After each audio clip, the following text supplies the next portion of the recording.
Hey there, Kieran Ryan, nutritionist and health coach here.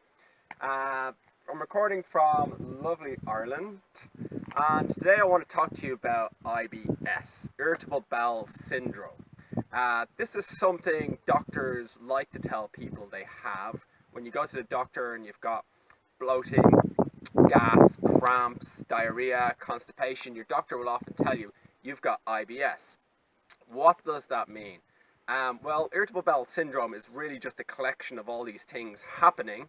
It tells you nothing about the root cause of why these things are actually happening to you. So really, when your doctor is saying to you, you have IBS, what he's actually saying is, I don't know.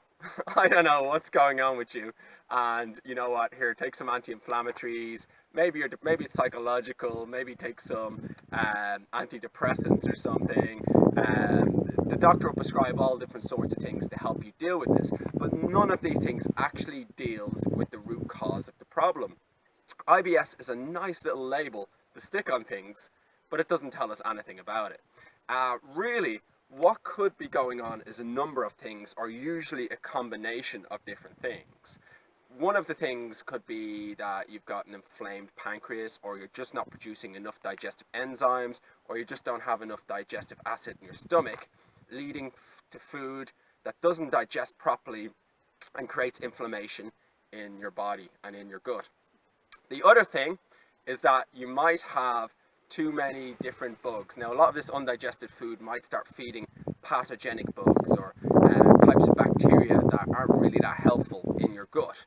And these start producing a lot of toxins and producing a lot of inflammation in your gut and a lot of problems. This could be the problem. You mightn't have enough good bacteria and you've got something like 500 strains of healthy bacteria.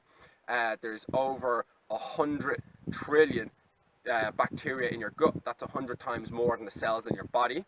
So these bacteria are vitally important, and if you don't have enough of these good bacteria, your gut won't function properly either. It's absolutely vital that you have these for your gut to work properly.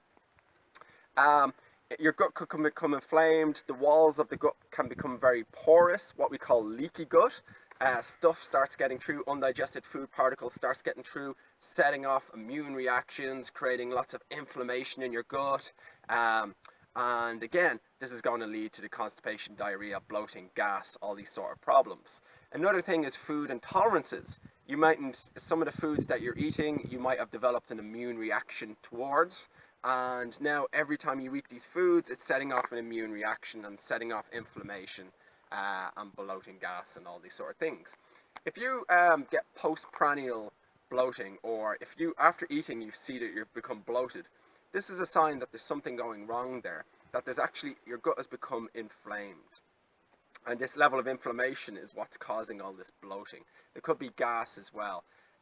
You might have some species of yeast infection, like candida, might become overgrown in your gut as well. That's causing a lot of different problems. You may even have, most of your bacteria should be down in your colon. Some of it, sometimes large amounts of it moves up into the intestine, start causing problems there. So any of these issues could be the root cause of your IBS and could be what's actually going on. And you would take a different approach to it depending on what's going on. If you're suffering with IBS, I would say getting a stool analysis done with a practitioner or a nutritionist is a really good way to go, because that way you can actually see what exactly is going on in my gut and find out how you can actually start to deal with things. So you can order that through any nutritionist or functional medicine practitioner. But I would also say, just for starters, maybe start increasing the amount of fiber. Cut out all the sugar, because that's just going to feed any bad bugs.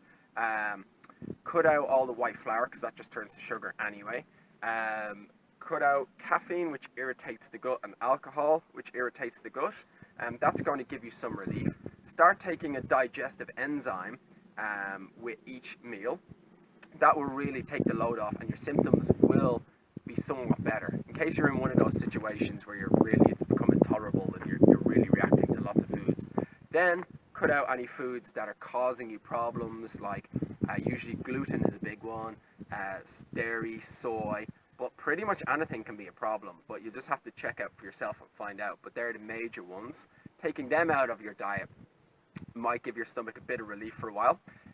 Putting more fiber in the form of psyllium husk is very good. Psyllium, it feeds all your good bacteria. Taking some fermented foods like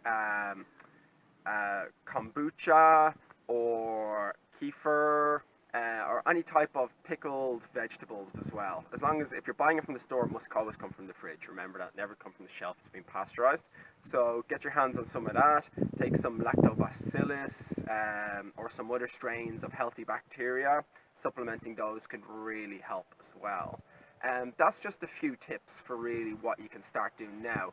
But if you have severe problems, if it's been going on for quite a long time, I really suggest talking to a nutritionist and getting that sorted out. So that's my information on IBS. If you've enjoyed that and you're looking for more information and fixes on your digestion and other nutritional issues, please subscribe here.